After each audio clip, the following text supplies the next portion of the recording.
Good morning, ladies and gentlemen. Welcome to Text Messages. I'm the parasite of the show, Rick Tex. We're glad to have you here. It's Thursday morning, May 10th, 2018. We're broadcasting out of central Minnesota, namely Elk River, Minnesota.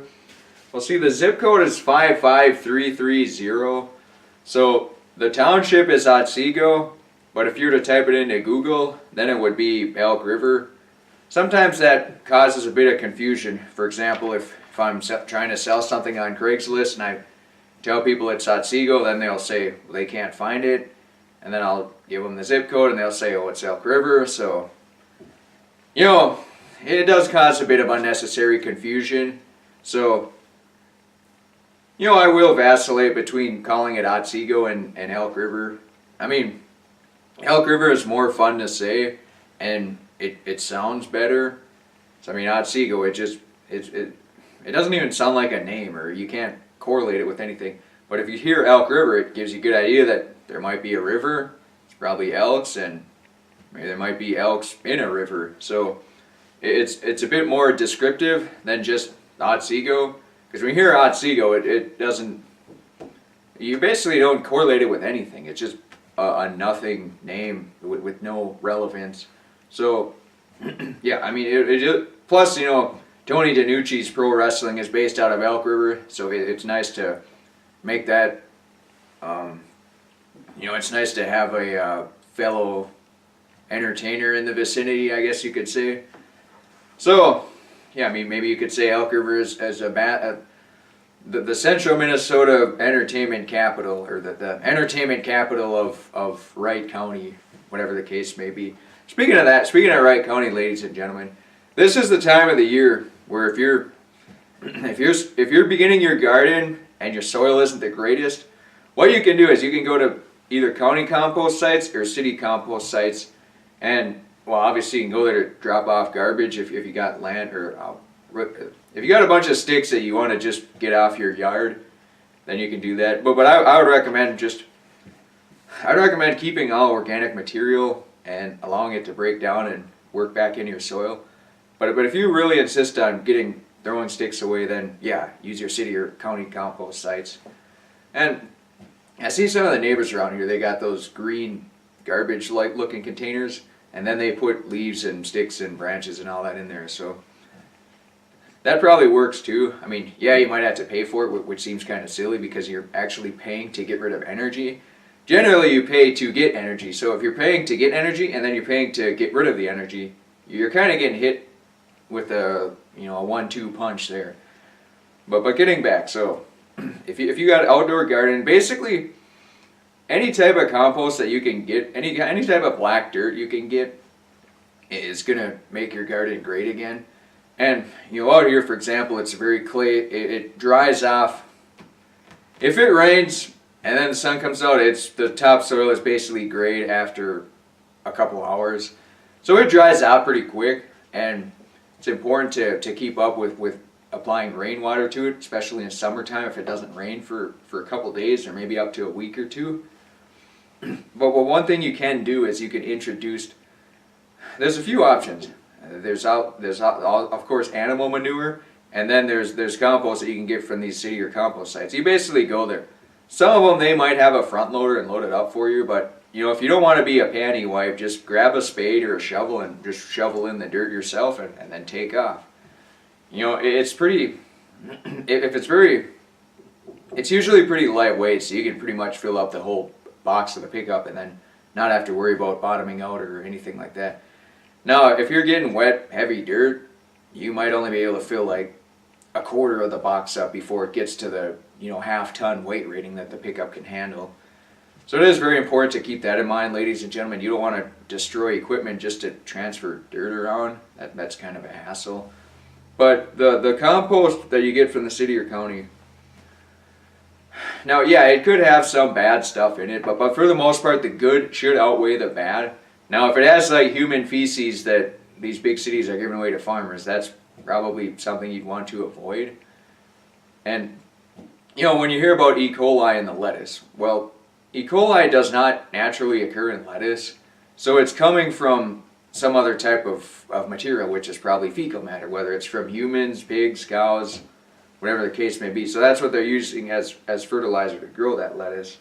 Now getting back to so if you get the compost or the manure or whatever the case may be, and then you mix it in with just dump it on your garden soil, maybe till it a little bit or mix it up a little bit, then you'll introduce all the good bacteria and enzymes that can start festering in your soil, and then they'll eventually produce and reproduce and make your soil great again, ultimately. So it's not just the initial dirt that you apply to it, but it's also the reoccurring effect that it has when you introduce just good bacteria into the environment. It's like, like your intestinal system. You want to introduce good microbiotics in there, because then the microbiotics will break down all the garbage and break down all the good stuff too, and allow your body to use it. And then when your body can run on 8 cylinders, then more microbiotics want to get introduced to the party. So it's just rather than a downward spiral into nothingness, it's an upward spin into nobility, or good things, basically, is I guess the gist of the story there. So, and you can also get plant food, and if you can get a good deal on plant food, that's probably highly recommended. See, last year, ladies and gentlemen, probably last fall, I went to this one place. It was one of those discount outlets, and they had a really good deal on organic plant food. It said the regular price was already a pretty fair price, and then they had what was called a spring or a summer sale. So I figured, all right, yeah, that's a pretty fair deal. So I go ahead and I load up on maybe 40, 50 pounds of plant food that I could just spread out through the whole garden in the springtime and just sort of let it mix in with the soil. Now, plant food, it may not have the living bacteria. It's mostly just the minerals and nutrients that your soil wants, and that the bacteria actually probably uses to reproduce and make itself great again. But when I brought the plant food to the front counter, then all of a sudden the price was the regular price, so they didn't give me the sale price. So unfortunately, out of principle, it seemed that the company may have been intentionally trying to scam their customers, because I made a comment about there's a sale, is it not valid? And they said it should be valid, and that if I waited they could call somebody to the front. So it seemed that they were trying to delay and make it as inconvenient as possible.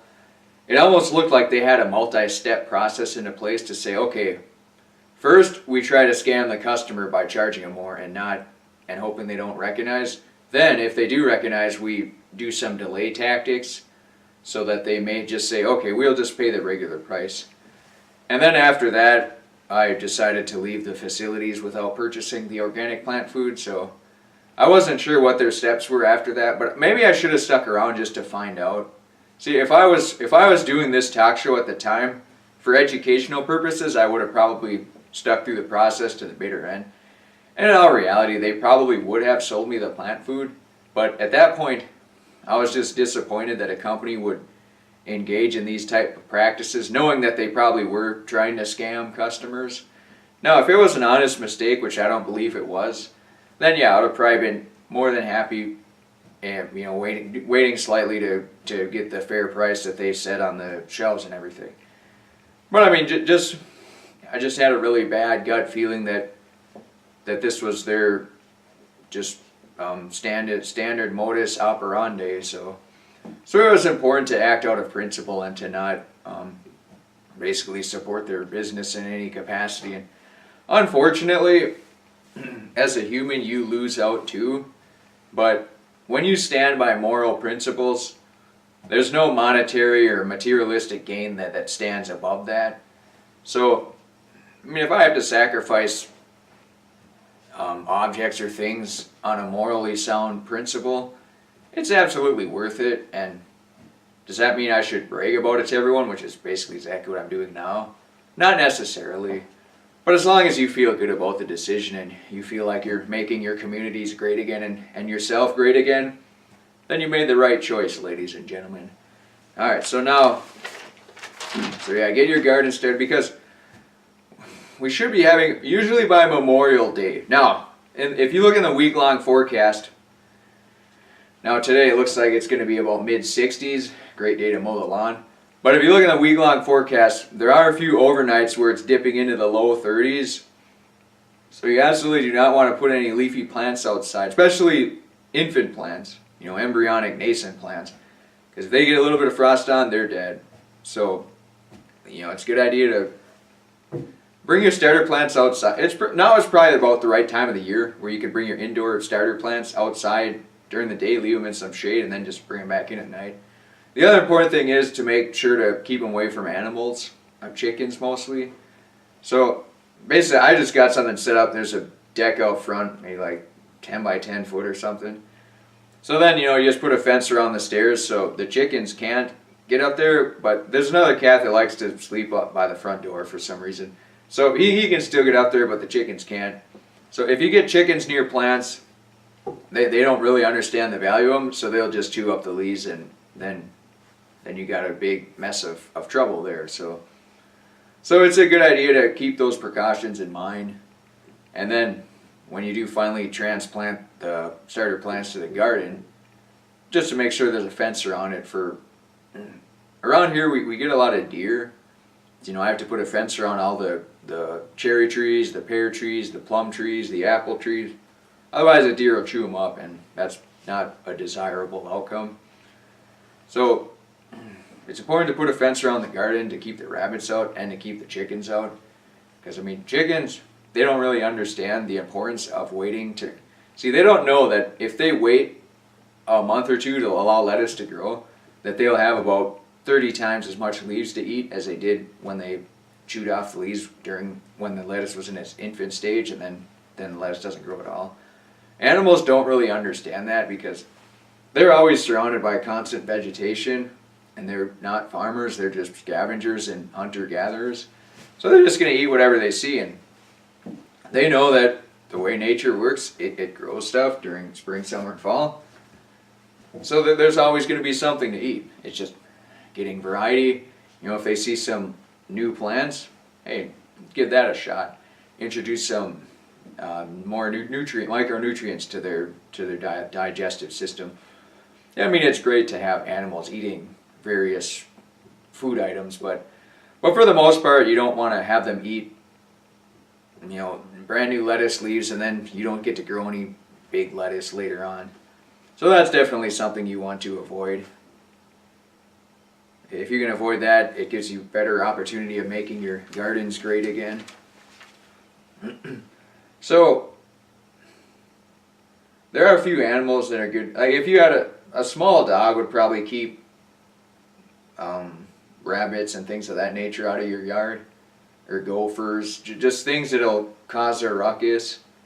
A feral cat, he appears to be doing a fair job of that, and most dogs just bark at things and are just really super annoying. But cats, feral cats mostly, that actually still have their front claws and ability to hunt and everything, those are the ones that it's probably alright to keep them around. Yeah, they might try to attack birds and things that they shouldn't be attacking, but for the most part, they'll just go after the mice, chase the rabbits, and chase the gophers out, which are basically the animals that, if you're farming anything, those are probably the animals that you don't want in the vicinity. And you may have heard of, a hawk or an eagle, when you look in their nest, there's a bunch of collars in there.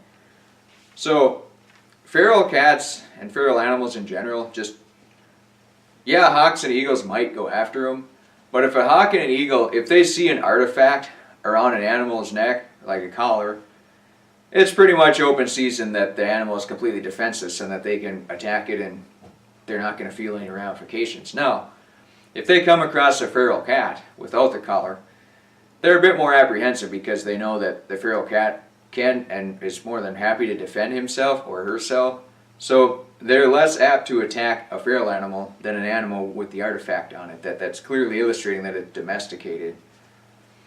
So that's another thing to keep in mind, ladies. We used to have this cat back when I lived with my parents, and it would always want to go outside. I'd want to live inside too, but first thing I do when I go out, every time it went outside for a while and came back, it was always missing its collar. So for an animal, that's the first thing it wants to do to eradicate any signals of weakness, because it's basically an invitation to death.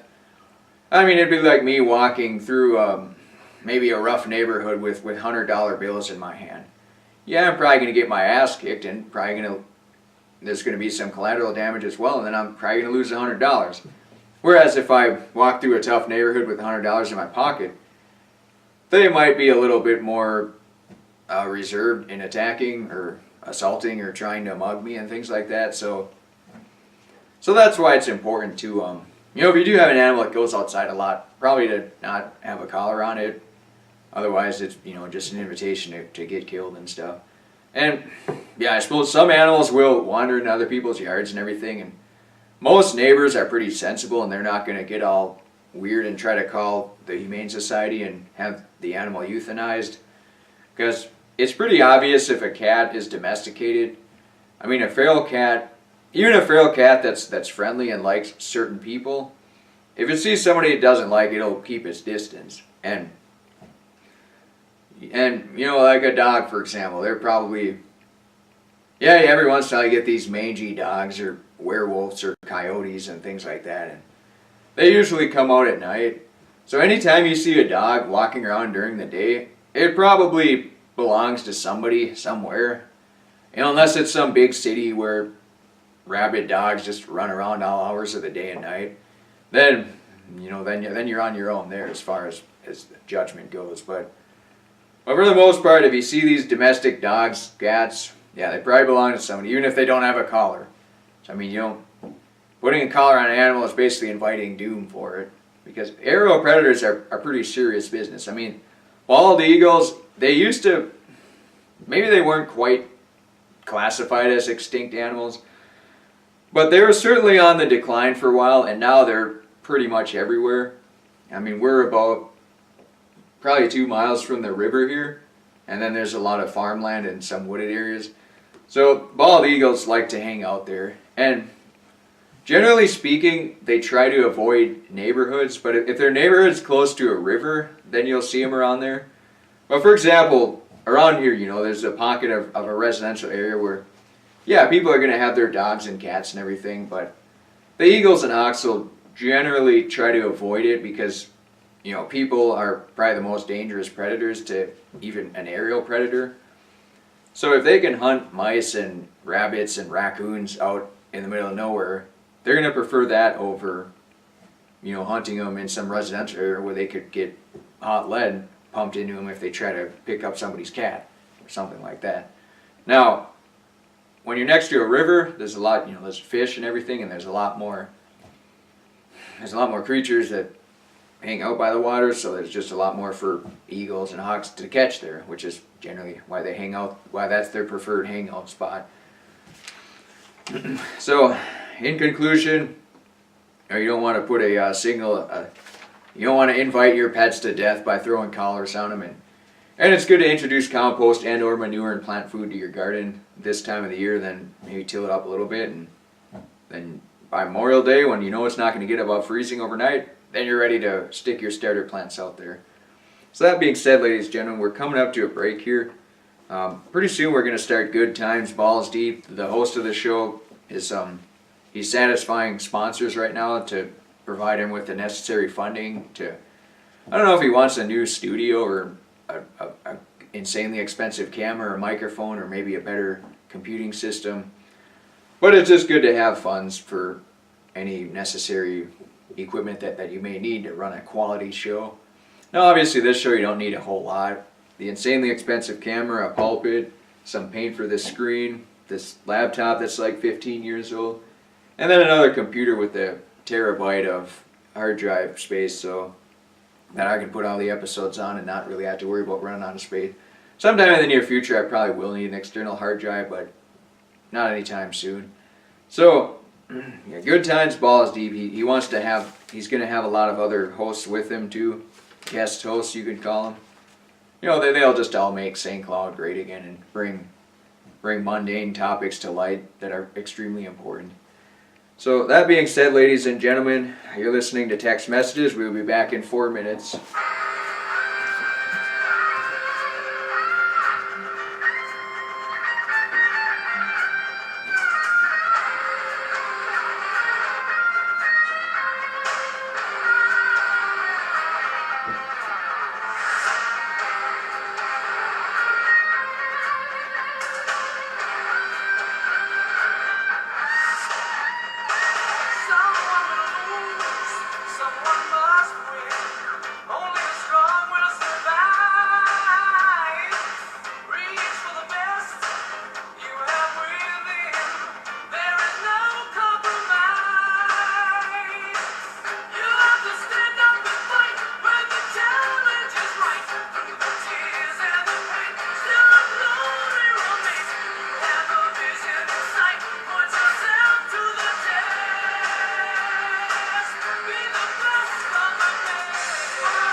Welcome back to Text Messages, ladies and gentlemen. I'm the parasite of the show, Rick Tex. We're glad to have you here on Thursday morning, May 10th, 2018.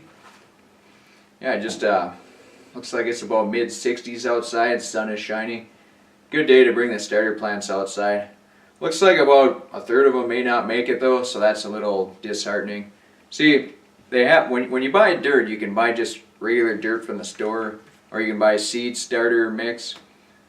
More than likely, it probably would have been a good idea to just buy a seed starter mix for all of them, because what I did is I put the regular dirt in most of the containers, and then I topped it off with a seed starter mix. So maybe that wasn't such a good idea. But it looks like about 2/3 of the plants should make it, and then the 1/3 just look completely dead. But where they were sitting inside the house here, they may not have got a lot of sunlight or any sunlight. So that could have also had a negative effect as well. I mean, they are leafy plants, so as soon as they sprout, they basically need sunlight instantly. The ambient light inside a room probably isn't enough for them. So I mean, yeah, living creatures are resilient, they're strong and all that, but they also need to be cared for properly, and especially humans. I mean, if you just eat a whole bunch of garbage, bad things are probably going to happen to you. And then of course you got to challenge yourself, put yourself to the test every once in a while too, to grow as a person. Now, does that mean the fear of failure? Not really. If failure results in death, then maybe there is a bit of rational fear. See, humans have fears for a reason. I mean, that's probably the dumbest. When anybody says so and so and so for a reason, it's usually because they don't really know what their reason is. But the reason humans have fear is just so that you can prolong your existence without doing anything completely ridiculous and stupid. For example, if you walk through a rough neighborhood with $100 bills, holding $100 bills up in the air, you would have a very good incentive to fear that you're probably going to get beat up and maybe bent over a few car hoods, and you might end up in a dumpster by the end of the night. So that would be a very rational fear. Now, if you have fear of not wanting to take some big project at work because you think you might fail, that's not a very rational fear, because I mean, yeah, you will take on additional stress, and maybe you got other things in your life too that'll take away from that. But for the most part, as a human, you don't really know what you got until you put yourself to the test. So that's why it's important to take up these ambitious endeavors. Now, it is important also to know your strengths too. I mean, am I going to try to be a swimming national record holder in the master's class? Probably not. Number one, it would require an inordinate amount of time. And I mean, yeah, it could be possible, but given the amount of time that would be invested in really what you get out of it, it just doesn't seem worth it. So it is important to consider the end goal, the best case scenario. If you set a goal to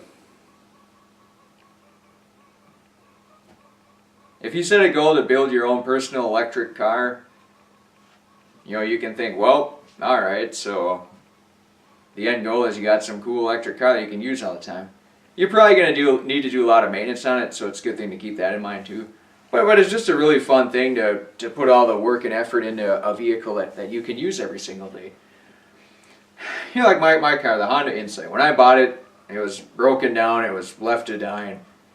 I put in a new engine and all that stuff, so now it runs on all 3 cylinders, and just feels great to know that I put the work and effort into the car, and now it's great again. And it's probably, I think it's about 270,000 miles, and it was about $185 when I bought it. So yeah, it's been running pretty strong for a while. Sure, it's got some problems here and there, but for the most part, a Honda engineered car is going to run pretty good, so nothing really to worry about there. Now, so we're going to get to some research articles, ladies and gentlemen. And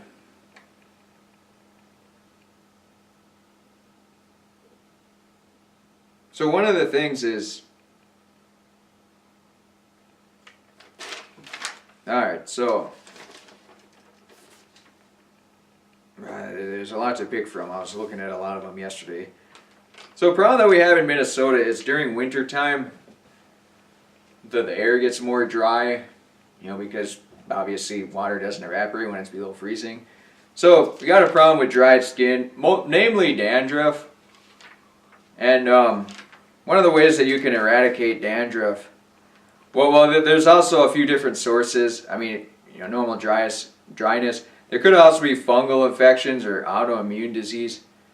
If you got if you got something like a fungal infection, autoimmune disease, that's a very specific problem to your circumstance, and it's not really something that we here at Text Messages could help with.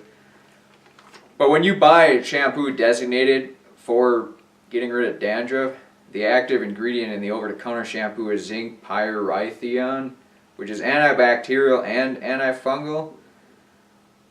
And one of the problems that you have with that is you could get an allergic reaction, and it's just not a naturally sourced ingredient, so it's potentially dangerous too. But I mean, if you're only going to use it every once in a while, then why not? Like for example, for me, I don't mind having dandruff all winter because I'm not really trying to impress anybody, and I don't work at a restaurant or a job that requires being a sanitary person. Now, when I did work at a restaurant one winter, and the first day the manager came up to me. I was very glad he did too. He's just kind of like, hey dude, you can't be working here with all that dandruff in your hair. So I was like, all right, hey, thanks for pointing out. So I got the shampoo, washed it up, and everything was fine after that. Now, you may be wondering, what's the point of just not washing your hair? See, the thing is, ladies and gentlemen, a lot of shampoos, if you ever look at a shampoo bottle, you probably see the longest words that you've ever seen in your life, like dimethyl pyroxy, oxycontin, Tyrannosaurus rex. So they're really, really long words, so your body's obviously not going to recognize what it is. So when you put it on your hair, it can actually absorb into your skin and cause endocrine disruption. And basically all beauty products have it. And it's just that for me, would I rather look like an idiot or be an unhealthy or risk the potential of being an unhealthy person? I'd much rather choose to look like an idiot, in all honesty. I mean, as far as like makeup and things like that too, that one always baffled me too, why somebody would just put random stuff on their face to, because the whole point of attraction is to look like a healthy person. And if somebody is unable to see what true health is, then it's probably not somebody that you want to attract in the first place. So makeup is almost like a bear trap. You're attracting something that you don't really want to be around. So when it finally does fall into the trap, then you got a handicapped bear that you got to get rid of. So it's very important to really think about what you're doing and not just act on impulse based on societal pressures. But getting back to the shampoo, it's an endocrine disruptor and all that good stuff. So according to greenmedinfo.com, one of the ways you can cure your dandruff is there's an Ayurvedic practice which uses warm oil, either coconut or sesame. Thing with coconut oil is when it gets below 80 degrees, it turns into a solid, and when it gets above about 80 degrees, then it turns into a liquid. So that's why it needs to be warm, because if you're just putting chunks of oil in your hair, it's not going to spread out until your body, till the natural heat of your head melts it off. But if you just get warm oil, rub it in there, massage the scalp, it'll provide moisture and it'll deeply condition your hair. And if you got fungal infections, I guess honey works for that. The real honey, not that cheap crap that's in some weird bottle and you have no idea where it comes from. If you know exactly where your honey came from, if you saw the locally sourced organic farm that it came from, then you know that's probably good stuff to use. And I probably wouldn't recommend eating it after you put it on your head. So, and if you got the autoimmune disease, apparently turmeric works good for that. Now I haven't tested the fungal disease or turmeric directly, so I guess I can't really say definitively whether that works or not. But as far as dryness, during wintertime, if you get dry air in your home, a humidifier is a good idea to try to keep the air moisture at a good level. And then there's also a device that measures humidity. I forget what it's called this time. A hygrometer is what it's called. So if you get the hygrometer and you get a humidifier, and it's important to get a good water softener. Like I said before, I got the wrong water softener for my house. It was too weak, and should have got one that was made for well water, not for city water. So that was kind of a stupid thing to do. But if you're going to get a new water softener, just make sure it's up to spec and that it works properly as well. And it has good warranty. And that you fill in that sheet so that you're eligible for the warranty. That's also an important thing to do, ladies and gentlemen. Yeah, I mean, if you've got nice soft water and you got moisture in the air, you're probably not going to worry too much about getting dandruff and things like that. Like for me, I mean, I don't really bother with the humidifier. I maybe should, but the house here stays between 50 and 100 degrees based on what the temperature is outside. So if it gets below 50 degrees, then the space heaters will warm it up a little bit. If it gets really far below 50 outside, then the furnace will kick on. So then I'll start getting dry air and things like that. But for the most part, it usually only gets in the dangerously dry mode probably in the middle throngs of winter. So I mean, if I got to deal with a little bit of dandruff, then no problem. But if you're working at a restaurant or something, then yeah, do the coconut oil or sesame oil and rub that in your scalp. And you can use regular shampoo too, but then you're probably disrupting your endocrines, and if you're like me, there's very little margin for messing with your health, so not something that I would recommend.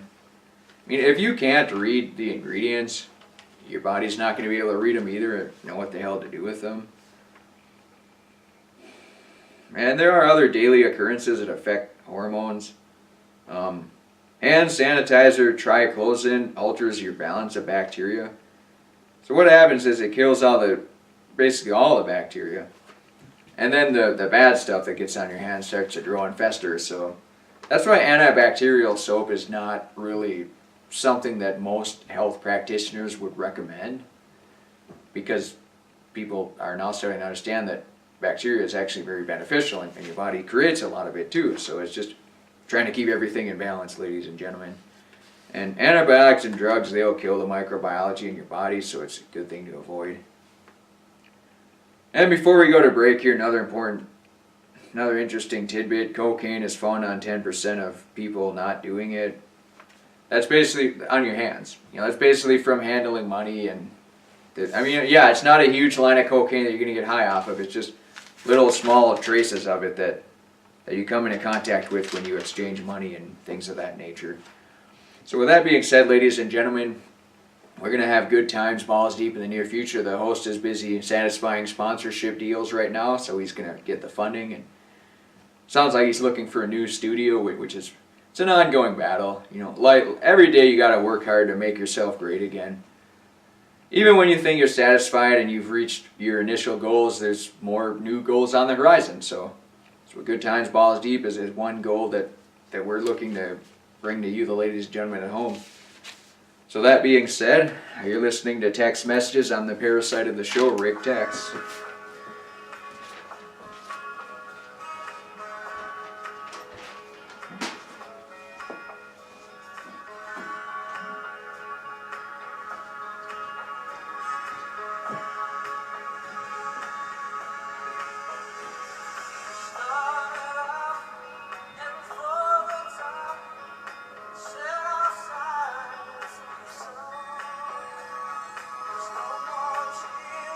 Now stand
Welcome back to Text Messages, ladies and gentlemen. I'm the parasite of the show, Rick Tex. We're glad to have you here Thursday morning, May 10th, 2018.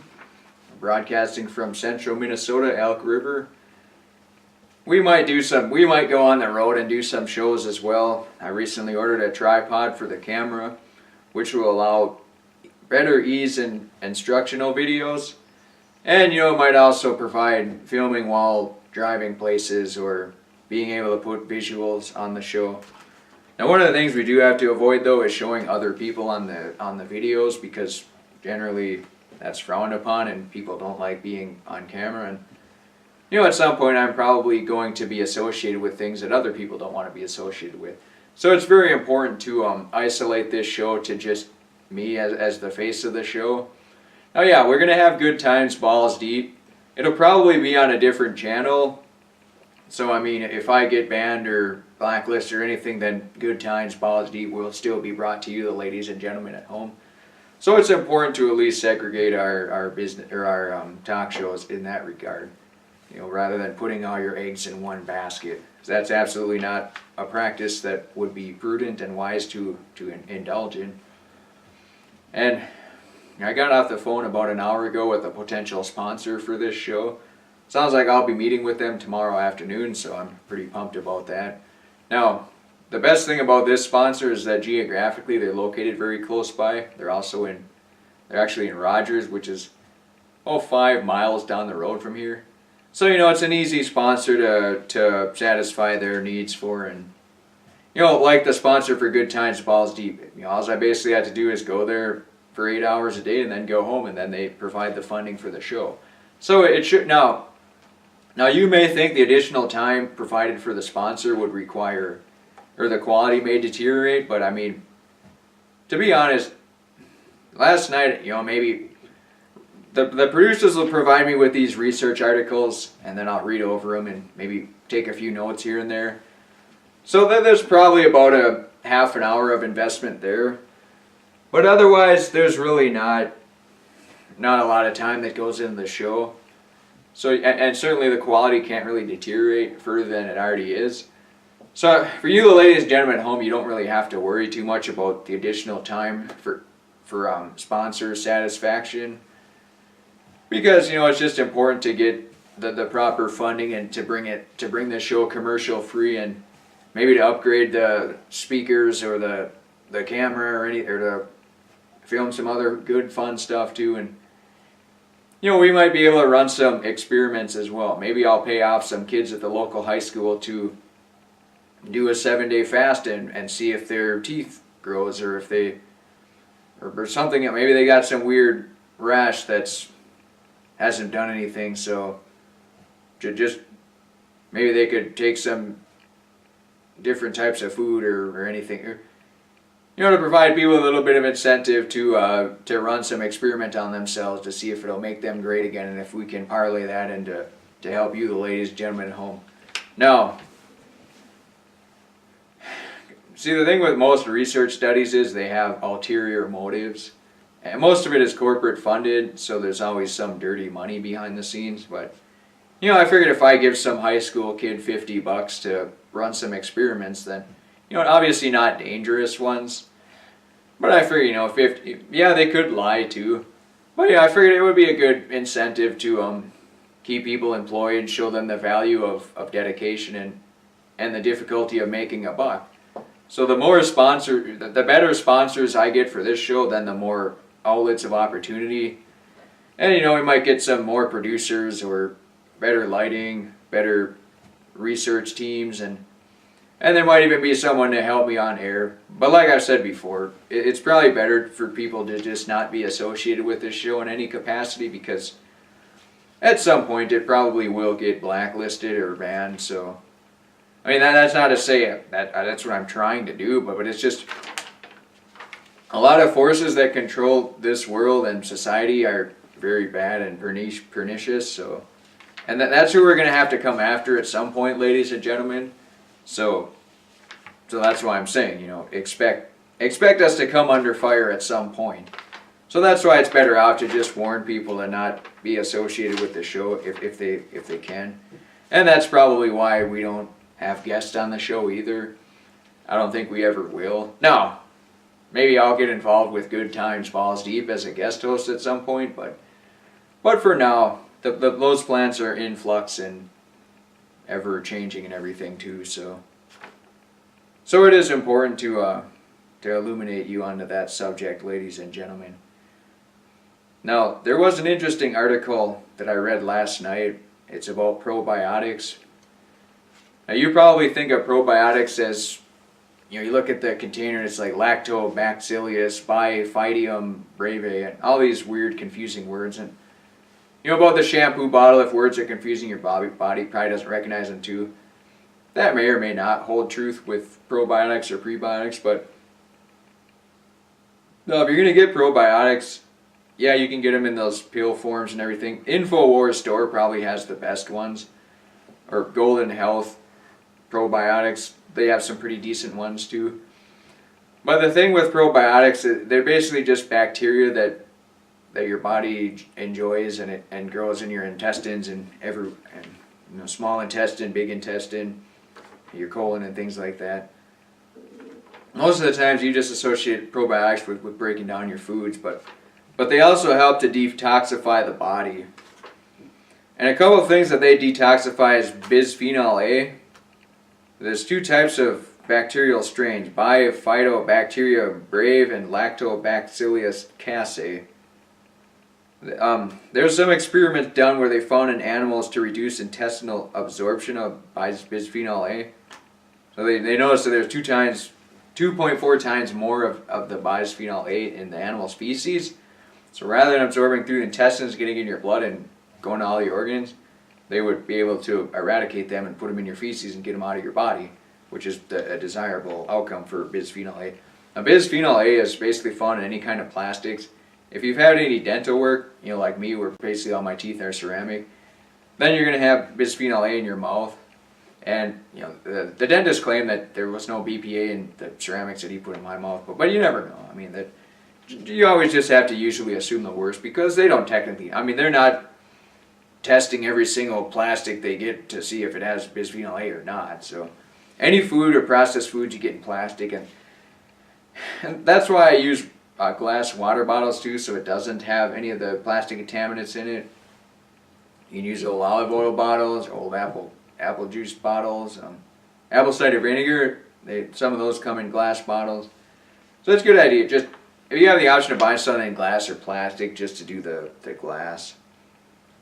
And heavy metals, lactobacillus bacteria gets rid of them too. Cancerous food preservatives and pesticides, they found that kimchi can break down the sodium nitrate, chloropyrophos, comafosdazione, methylparathenone, and parathenone. So yeah, another array of really long, complicating words to say, but if you're eating properly healthy foods and that aren't introducing those ingredients in the heavy metals, cancerous food preservatives, or bisphenol A in the first place, that's the first step of prevention. Then it's impossible to prevent all bad things to getting in your body. That's why it's good to eat food with high good bacterial content, like kimchi or maybe Greek yogurt. But for someone like me, lactose intolerance, the only hard-aged cheese is about my #1 source of healthy digestive enzymes. Oh, that's probably about the only really source. Yeah, you can buy bottles and tablets. Infowarstore.com sells their probiotics and prebiotics there. And then there's perchlorate. The Bifidobacterium bifida gets rid of that, and breast milk does too. Even organic food has a high contaminant level of perchlorate. So that's why, breast milk has the bacteria in it to eradicate it. They found that babies that are fed breast milk have a lower level of it than babies fed infant formula. And, if you look into common sense versus, I don't even know what to call it. If you look at breast milk, common sense, infant milk, some just being lazy. The further you go down, the deeper you look into it, there's just benefit after benefit after benefit to using naturally sourced breast milk as opposed to infant milk. And you're going to find that with a lot of things. If you organically grow a strawberry, it's going to have a lot of the vitamins and minerals in it. It's going to have the right ratio of fiber to sugar, or fiber to fructose, and it's not going to have any of their pesticide, herbicide, or synthetic fertilizer residue on it. So it's just infinitely better, not even the same thing. Yeah, infant formula is it's a breast milk-like substance. Yeah, that's probably where the similarity's in. I mean, it looks the same, texture appears to be the same, but that's probably about the only similarities in it. So humans have the 5 senses: touch, taste, sound, sight, hearing. And there's probably about thousands of other senses that exist in this world that aren't interpreted by our brain. So if you make an artificial product that satisfies 2 out of those 5 senses, there's still thousands of other senses that aren't yet satisfied, and those are the ones that I'm most concerned with, which is why I always follow common sense and trust in the Almighty and believe and follow in what the Almighty says is what's right from wrong and everything, as opposed to indulging in man-made products that even the man making them don't really know what's going on. Wheat is the worst example. Wheat has 23,000 proteins that we don't have an enzyme to break down.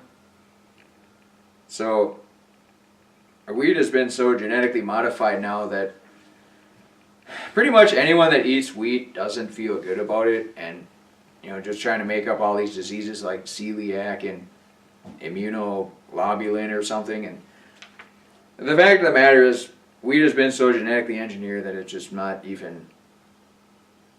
It's like artificial food at this point, like Soylent or something like that. So yeah, it grows from the ground and everything. So there are probably there's a little bit of a safety measurement that goes into that too. But for the most part, wheat is highly adulterated nowadays, and it's just best to avoid that, along with soy and corn and maybe oats too.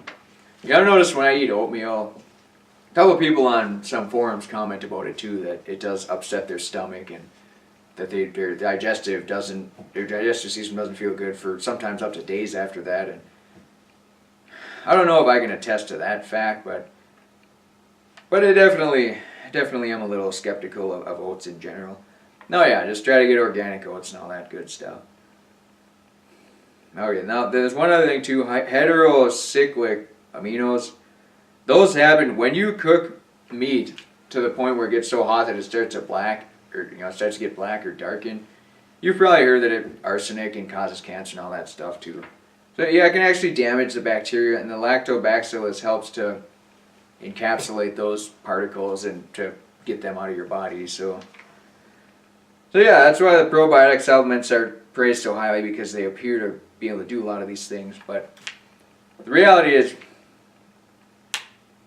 you got to be a little bit more than just go to a grocery store and buy the tablet containers on the shelf, because they may not be helpful. They might not even be bioavailable, or might all be dead by then, or whatever the case may be. The best source of probiotics is to get plants that are grown in healthy, active, living soil and eat. Probably eating them raw is the best case scenario. But one thing you'll find is when you grow broccoli in your own yard, the broccoli that you get in your yard is way softer than the broccoli you get from the store. So you might think of broccoli from the store and thinking, oh, it's all rough and tough and it's hard to chew and everything, so I'm not going to eat it raw. But if you grow your own broccoli, it'll be a lot more tender and soft and easier to chew. So there is that to consider as well. I mean, it's not completely out of the question to eat raw vegetables from your own garden. And yeah, they're going to have most of the living enzymes remaining in them. And as long as you didn't put any synthetic fertilizers or herbicides or pesticides on it, they're not going to have any of those residues either.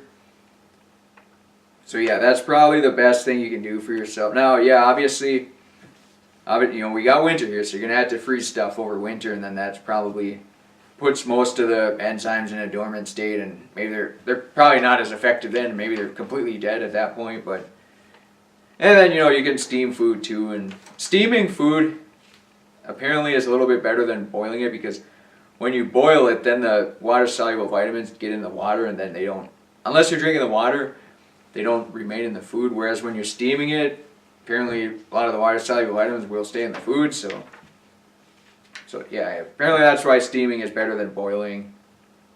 But you know, that's one of those difficult to prove things. I mean, I don't really have sophisticated testing equipment here to prove stuff like that, so I'm just trying. I don't even know if it's going so much off common sense, but it's steaming food is preferred. You can even steam eggs too. The eggs that the little hens out here lay, I'll usually steam them for 20 minutes. Throw some vegetables in a steamer and throw 3 eggs and steam that for 20 minutes, and by then they're good to go. One of the things that you probably noticed is when you buy local eggs or you buy eggs from a farmer, you lay your own eggs. You have to cook it longer or steam it longer than the eggs from the store to actually get the shells off cleanly. That's because when you get the eggs from the store, they're already pasteurized, so they've been heated up. And then it requires about 5 minutes longer boil or steam time for the homegrown eggs so that you can get the shell off. So just keep that in mind. And when you do get locally raised eggs, you don't have to put them in the fridge because they already have a protective coating and they have the healthy bacteria inside of them. And in fact, it might be better for them to just not refrigerate them, because then the healthy bacteria inside can flourish and make itself great again and just provide better nutrition and stuff too. Now, there was a time a few months ago where I was eating raw eggs, but I was having some digestive troubles, but I'm thinking it was probably because of the dark chocolate I was also eating. So I think I'm going to go ahead and maybe sometime in the near future try to reintroduce the raw eggs and see what happens there. But right now the steam eggs seem to work pretty good, you know, making Elk River great again. With that being said, ladies and gentlemen, it appears we've come to the conclusion of the show. We're glad to have you here on this Thursday morning. And we will have good times, balls deep, in the near future. That'll probably cover more controversial topics. The host of the show he's not really a health-oriented person. You know, that's not to say he's just some off-the-wall crazy guy that eats pizza all day and drinks alcohol all day. I mean, he's a very sound, scholarly, he probably could get one of those honorary PhDs from Harvard or Brown University if he wanted to, but it's just a piece of paper doesn't really mean anything to people that actually are smart. I mean, look at a lot of the business leaders of today. Bill Gates and Warren, I don't know about Warren Buffett, but you know, the Mark Zuckerberg. I mean, these guys didn't need to go through college. They were too smart for college. College was just a big waste of time for them. I mean, because if you already know everything, you don't really need to go to college. You know, it's just it teaches you things. But if you already know stuff, or you know, basically, college teaches you how to learn. And if you already know how to learn, you don't really need it. But, I mean, not everybody is born into privilege in life. So they need, you know, at least some type of college degree to show to potential employers that they have the dedication and the will to succeed at something. So, I mean, because, you know, college, it does show, yeah, it shows a little bit of obedience and everything, but it does show that you can dedicate yourself towards something and see to it through the end. So if an employer sees that, they're going to be more inclined or have a higher proclivity to hire you, as opposed to somebody who's just been eating Doritos all day and reading research articles on judicialwatch.org. So, I mean, I'm not in any way undermining the importance of college, because for a lot of people it probably will make them great again, especially a prestigious institute of higher learning like St. Cloud State University.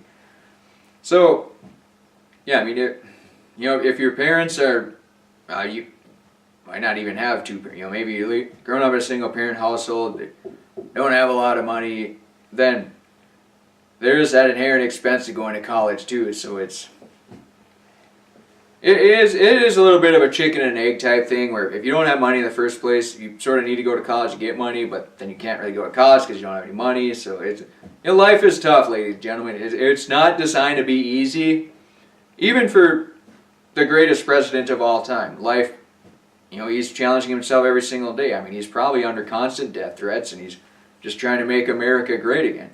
You know, he could just sit around and collect his millions of dollars and live a comfortable lifestyle, but instead he chooses to to give up that life to put himself in the public forum and to make America great again. So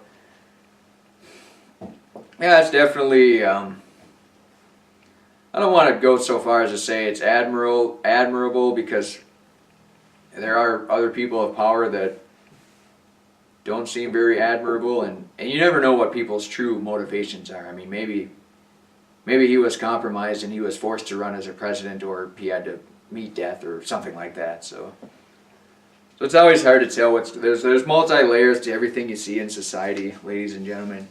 What you see as news may just be complete nonsense meant to try to program you into thinking a certain way. You know, the favorite quote of all, a TV show is called a program because it programs your brain to think a certain way.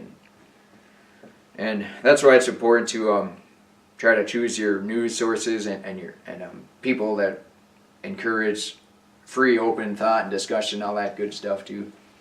I mean, if you want to hang out with people that just chant Nazi scum, get out, or just weird stuff like that, then maybe it's not the best organization to be part of. But it's just nice to hang out with people that are willing to have civil discussion. Now that doesn't mean you just instantly talk about weird stuff with your friends all the time, but it's just good to have people that are open-minded to things too. And the important thing to recognize is that every single person has unique circumstances in their life that allow them to see things from a certain perspective. So based on their perspective, pretty much everything they say is correct and accurate. But according to your perspective, maybe it's not correct or accurate. But it doesn't mean that it's not correct or accurate in general. It just means that your perspective is different. The way you're raised is differently too. Your environment is different. Your perspective, your life circumstances are different as well. So that's why it's good to have an open mind with everybody that's willing to use their own thoughts and minds and hearts and soul to meander through our existence here and to collectively make our communities great again. Hopefully make America great again too. So with that being said, ladies and gentlemen, we've reached the conclusion of text messages. We're going to have good times, balls deep pretty soon. Now this was episode 34. Glad to have you here once again Thursday morning. We'll be back Saturday and probably Sunday morning too. Looks like Sunday morning is Mother's Day, so yeah, we'll obviously be here for that, and we're glad to have you here. Hope to see you again.